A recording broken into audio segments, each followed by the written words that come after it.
Hi guys, Dan here again. Just thought I'd take the opportunity to do another little talk on topographic maps, but also navigation. And I found with navigation there's some obvious tools that are really important, like a compass, a GPS, and those are probably the first things that pop into your mind. Compasses are very important on land. They're actually more important on sea when you're traveling in straight lines, but on land you still need a compass for some specific purposes, to find a heading that you want to walk along, but also to actually work your location out through taking a 3-point fix, a three bearing fix, which is a really good way of going where you are without a GPS. The other thing is GPS, obviously, but don't forget 20 years ago people didn't have GPSs generally, and to me, like, those two aside, and I'll come back to that, the most important thing that you can do when you're hiking is just to always be aware of where you are. And people sometimes get lost. There really isn't any excuse for getting lost. No one should ever get lost. The closest you should ever come to that is being slightly unsure of where you are. And whenever you're in a position when you're not sure of where you are, you really need to stop and you need to work out where you are. But getting lost, it's to the point where you have no idea where you are. It should never happen. Like, you should never be in that position. So there's no remedy for that. You just don't get into that situation. So always from the very start know where you are and have an idea in your mind of where you are at any given time. You shouldn't need to refer to a GPS. Generally, you should have an idea of where you are on the map based on how long you've been walking for, the physical shape of the terrain around you, whether or not you've crossed the creek or not, whether the hill you're walking up, whether the slope is going to your right hand side or whether it's going to the left, whether you can see a mountain peak or not. So there should be things like that you can relate to the map that allow you to have a sense of where you are, within 100 metres or so. And if you're ever in a position where you don't know where you are within a couple hundred metres, then there's a problem and you need to stop it and figure that out, because it can lead to you getting lost if you don't maintain that constant awareness of where you are. And I think that's the most important thing, is you should always just have that ticking along in the back of your mind. And it's really easy in group situations particularly for people to not be doing that. I think it's when you're on your own you tend to be always doing that. If you're in a group, it's easy to think that someone else is sort of doing that. So subconsciously you can tail off in the attention you're giving to where you are. Usually might be talking to someone or whatnot. So I think particularly for group hikes, it's important for everyone to really put some attention into being personally responsible for their own navigation as well. So you can't just leave it up to someone else. The other thing that's really, really good to know is how fast you walk. And it's a really common mistake for people to overestimate how fast they walk. So, say for example, for me, if I'm on a fire trail, a level fire trail, I tend to walk somewhere between 3 and 5 kilometres an hour I can walk. If it's a hilly fire trail like the Corker, which is a good walk around here, then I might be down to 2 or 3 k's an hour, or say 3 k's an hour with a pack. It gets really tricky when you get down to the narrow tracks, or even if you're walking through bush without a track. It really slows down, and it's not unusual to get down to half a kilometre an hour if you're walking without a track through bush, especially if there's lots of ups and downs, lots of boulders, logs to cross, obstacles like that. So really common mistake is to overestimate your speed, and people can say, well, I go for a walk around town, 3 kilometre walk, and it might take me 25 minutes, 20 minutes. You're not going to be able to match that with a pack on in the bush. And if you are walking that quick, you might not be keeping a track of where you are effectively. So don't overestimate how fast you can walk. Get a good understanding of that. And I think a good way of doing that is to take some measurements, go on a hike, and actively write down what time it is and work out how long it took you to get from point A to point B in different types of situations, different slopes, different types of tracks. So for yourself how fast you can tend to walk through different terrain, but also different slopes and different types of tracks. That's really important because everyone's a bit different. So based on that, if you have a sense of how fast you can walk, and I've been walking for an hour and a half, I should be 3 k's, 4 k's up this track if it's really steep, or I've got to be 5 kilometres up this track. And then you can tie that in with, I crossed the creek 20 minutes ago. Suddenly there's a really steep drop off to my left, but there's a steep hill to my right, and I know there's a ridge up there, but I can't see the top of that ridge. And and then from that you should be able to place yourself on the map from those observations. The other thing you should do before doing a hike, or when you stop and have a drink of water, or when you stop for lunch, is get the map out and just reacquaint yourself with what's coming up. So say for example with this bit of, I'll just show on this map here, for example, we've got our eastings here and our northings in our 1 kilometre squares. But let's forget about that and let's just look at situational awareness. So if you were going to go on a hike and say you were going to start at Black Camp Creek Road, boundary with Gold Mine Road, and really interesting, I want to go check that out because I didn't realise that was there, and it must mean there's a gold mine there. So we'll go and have a look. But anyway, this is only like 10 k's from where I live. But yeah, so we're at Gold Mine Road, and just for the sake of this example, if we were starting our hike from here, we're going to be heading pretty much due east, because we've got north to the top, as we talked about before, north to the top. So we're going to be walking due east. In the morning, that would mean that we'd have the sun kind of in our faces. If it was in the afternoon, we'd sort of have the sun behind us. And say if we wanted to walk to this dam here, for example. Now firstly you think, well, how far is that? Well, it's not quite 2 squares. It's about not even measuring this, but it's about from here to here, about 1.4 squares. That's about 1.4 kilometres. Another way I can do this is to get a scale ruler. I don't know if anyone would want to carry one of these around with them all the time, but a 1 in 25 scale. So it's a 1 in 25,000 map. So if I just put a scale ruler along the side here, and you can see the dam's about 1.5 k's as a crow flies. If you wanted to get a more accurate measurement, then you can grab a piece of string and you sort of lay out. You can lay out a piece of string along the map to approximate the shape of the track or something like that. Another way you can do this is just to do it online. I don't mind the string method. It's a good little method. So in that case, I'm using this one hand, so it's a bit rough, but I'll just bring that there to there, and then it's about 1.6 with the string. Now that was pretty rough, but if you had 2 hands, you do a better job. So different ways you can get measurement. The other way obviously is to use a scale bar. So I could have just got the string there and measured the length of string, say for example from the dam to there, and from this point to here. So I grab that string, and as we saw before, that equates on here to over 1.5 kilometers with the curve. But you can also literally just grab the scale.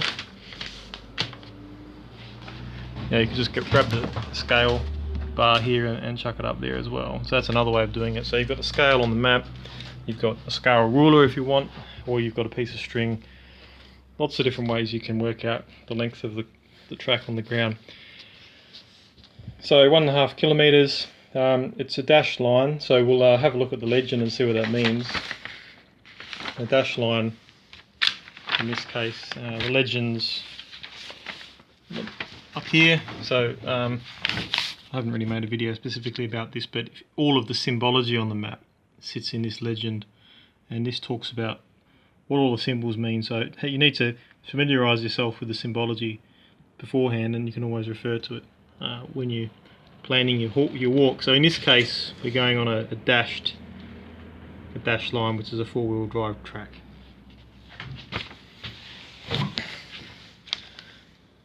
So if we're planning a little hike along Gold Mine Road,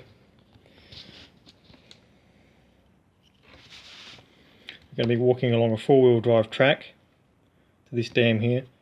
We're going to have a river down on our left, no more than 10 metres below this contour line here. So we're somewhere between this contour and that contour. So the creek's definitely not any more than 20 metres lower than us, probably around 15 metres. we're going to be walking to the east, and we're going to be crossing one side creek, two side creeks. The second one will have a junction just slightly beyond where our road is, to our right. And then there'll be a third creek just before a junction in tracks. So we'll see a fork, and then we take the right-hand fork, and then we'll end up at the dam. And all of this time, we'll be walking a little bit uphill, then more or less horizontally, more or less level, following the contours here. Once we get to that junction with that second track there and turn right, then we'll be actually walking uphill, but still along the side of a creek, in this case probably a fairly steep creek, and then we'll end up at the dam. So all I'm trying to say here is that you can frame in your mind, before doing a hike, that roughly what it's going to look like. You can also see from the colours on the map here that we've got patches of white and patches of this pale green. Now if I go back to the legend, and we'll just have a look at that again, so you can see that the white generally means cleared land, but then we've got closed forest in the darker green, we've got open forest, so, and then we've got woodland 20 to 50%. We're sort of sitting in the pale green. Not sure if it's the palest green. Yeah, I'm going to say it's the middle green. So it's this one here, which means we're in open forest, 50 to 80% crown cover, and then part of the trip is also in white as well. So in Goldmine Road, we'll be in this 50 to 80% forest cover. Actually, some of that initially is in even less. It's in the 20% forest cover. Then we go into 50 to 80% forest cover. But you'll notice that, yet again, just before our second creek crossing, there's a bit of cleared land here, and then we'll see some more cleared land up here, and we'll actually be walking through cleared land up at this end. So you can really draw a picture in your mind of what your walk's going to look like before you even do it. And you kind of need to do that, build a bit of a mental picture.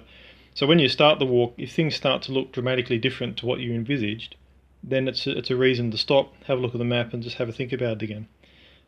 It also means that when you are walking along there, if things are panning out exactly as you planned from looking at the map, then it just helps give you some confidence to you knowing where you are.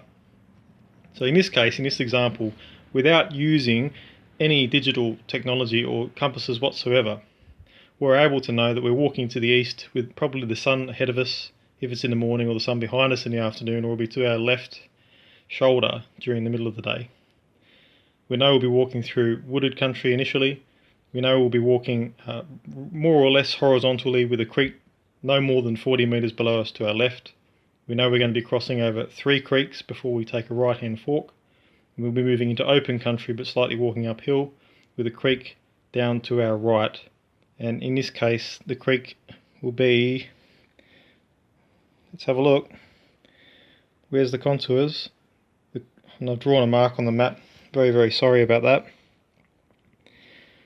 But our creek will parallel our track, and it will also be climbing at roughly the same angle as us, so it's a very steep creek. And then we get to our final location, then we walk home again. So that's just an example of how I would plan a hike. If I'm going to do a hike, I'd sit down with a map and I'd think through it like this and develop that mental picture of exactly what I'm going to be encountering.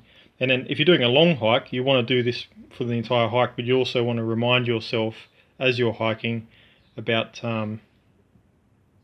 what the next leg, the next hour or so is going to be, or the next couple of hours, what your afternoon is going to be like.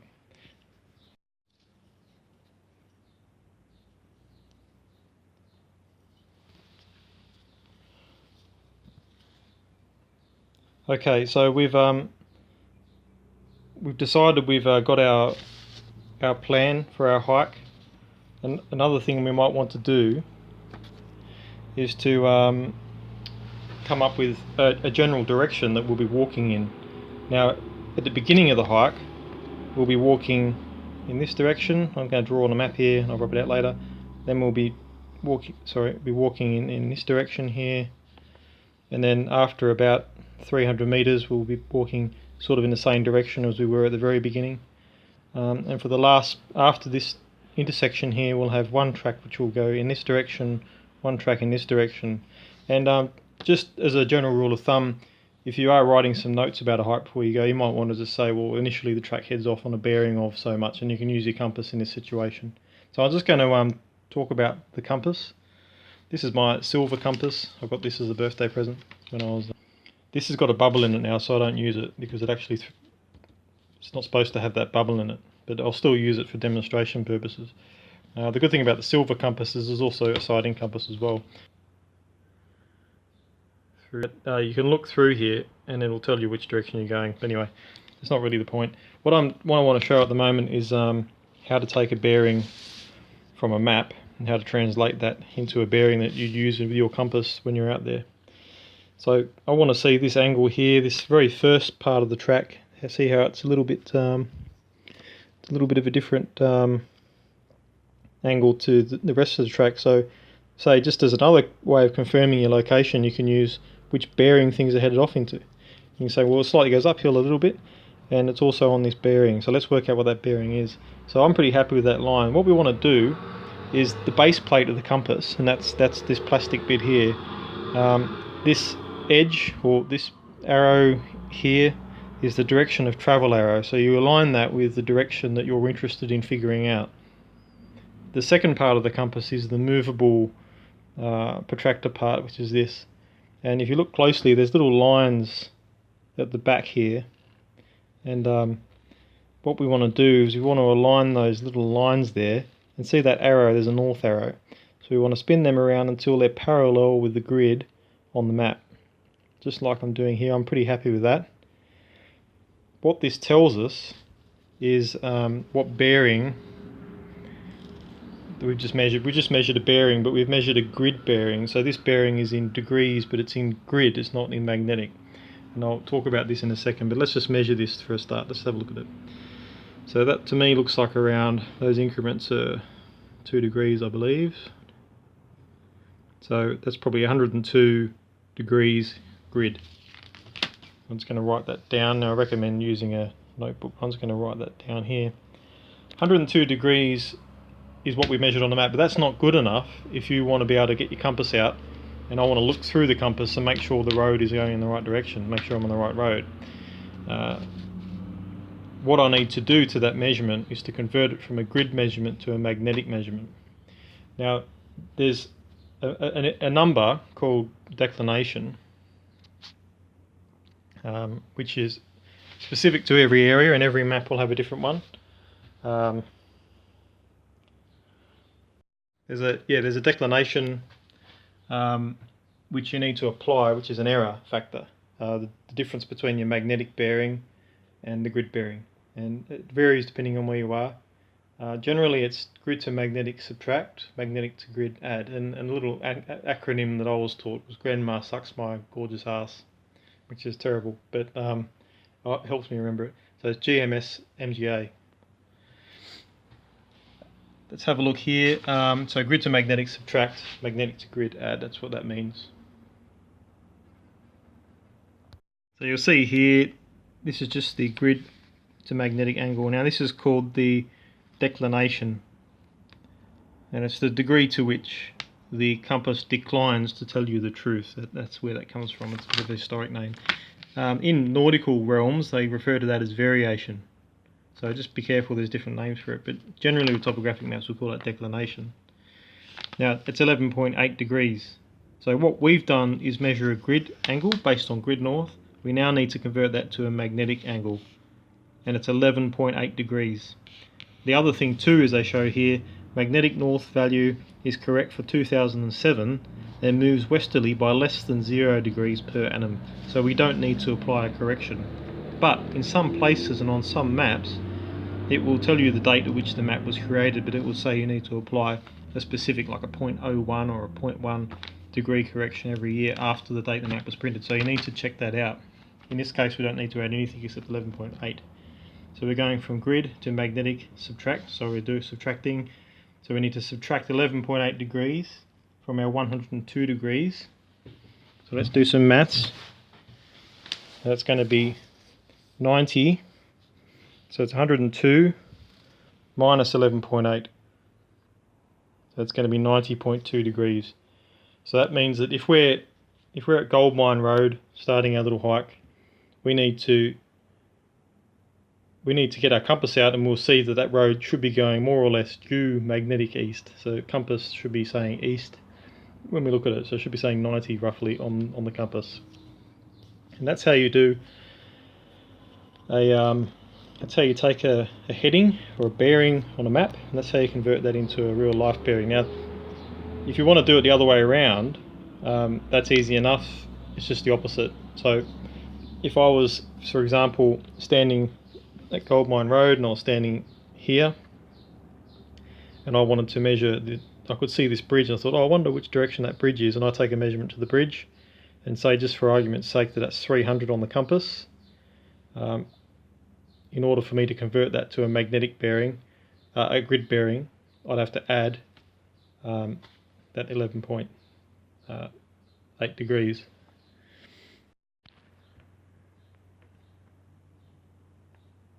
Yeah, so say if we're we've got a bearing of 300 magnetic to that bridge from wherever we are, and we want to find our location. So we're doing it the opposite way around now. We've got to add our 11.8, and what that means is that we'll be 311.8. So I've set my protractor here so that 311.8 is at the top, and I've rotated it around. And what that means is that now we can just draw a line along the side of the compass, because now we've got a grid measurement, and it means that we'd be standing somewhere here.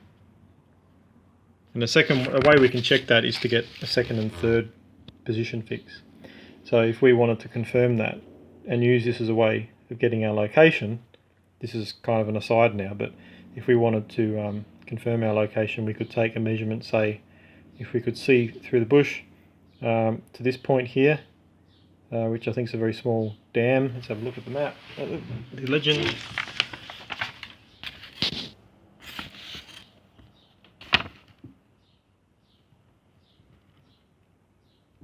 Yeah, it's a ground tank or a dam. There we go, ground tank or dam. So if we had that little dam there and we could see it, then we could do a measurement to that as well, and then say for argument's sake we could do another measurement to what we thought was the top of this hill, for example, like that.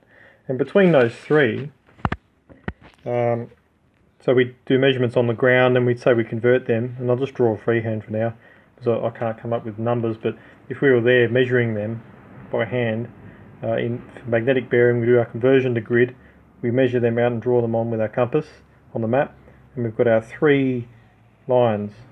And what we end up in the middle with here is a little triangle, and what it means is that we'd likely be in that triangle. And you can get your GPS out to confirm that, but that's another way you can find out your location without actually using a GPS.